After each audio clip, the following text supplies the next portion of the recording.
Hello everyone, I'm George from Ireland. Thank you for coming back to my channel. This is about what's happening in Turkey.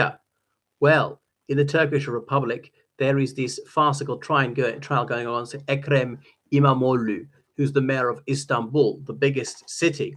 Of course, the president of Turkey, Recep Tayyip Erdogan, he was mayor of that city in the late 90s. But anyway, Mr. İmamoğlu has been charged with 142 crimes relating to corruption, and the maximum sentence for all of these would be 2,352 years. Now, I know the taking of dusur is widespread in a Turkish society. You can get anything for the right price.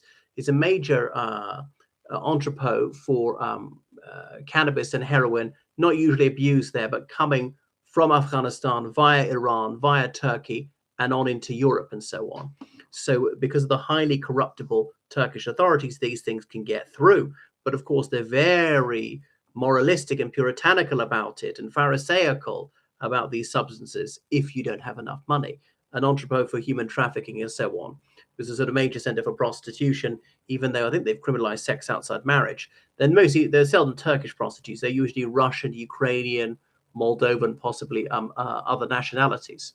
So the CHP, Cumhuriyet Halk Partisi, that is the main opposition party, and that is İmamoğlu's party, and saying that Erdogan is abusing the courts and he's persecuting rather than prosecuting. So the chief prosecutor of Istanbul is prosecuting İmamoğlu and over 400 members of his party. Wow. Now, I don't know them to be innocent, but obviously it's up to the to them to prove guilt. Now, I'd be surprised if none of the accusations were true whatsoever.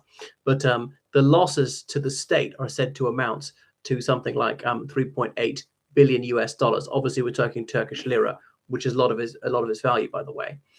So the CHP is more secular than the AK Partisi, Adalet ve Kurulmanlık Partisi, as in Justice and Development, or AK Partisi, AK meaning white as well. A light bulb's their symbol, because as recent as the 90s, quite a few people in Turkey, particularly Eastern Anatolia, didn't have electricity.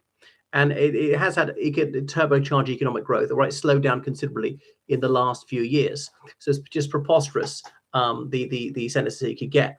And I remember I visited Turkey this July. You've got to watch what you say. And even in İçmeler and Marmaris, areas of centrist opposition to him, to Erdogan, you have to speak about these things sotto voce.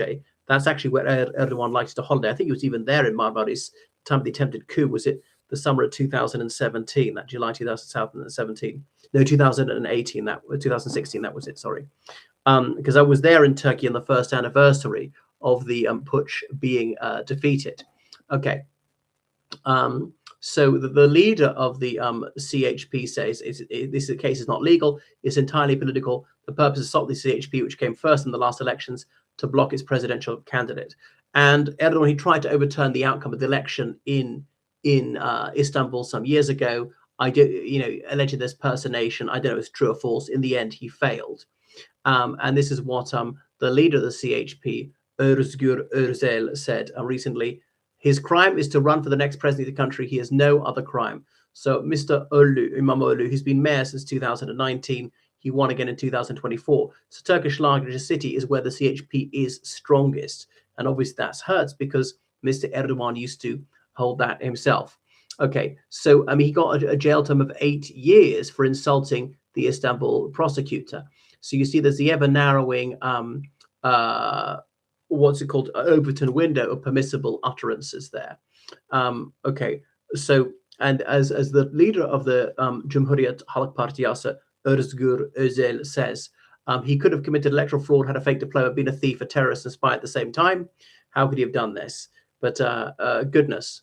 So we shall see what the outcome is. But it's a sign of incipient totalitarianism. We've got to hand it to Erdogan. He does allow the political parties to exist. He won the last election in Turkey only narrowly. If it was that fraudulent, he would fix it and win by miles. People are allowed to criticize him somewhat. There are trades unions. There's seldom strikes. So, it's a long way from totalitarianism. We've got dictatorial tendencies. I don't think he'll ever go all the way.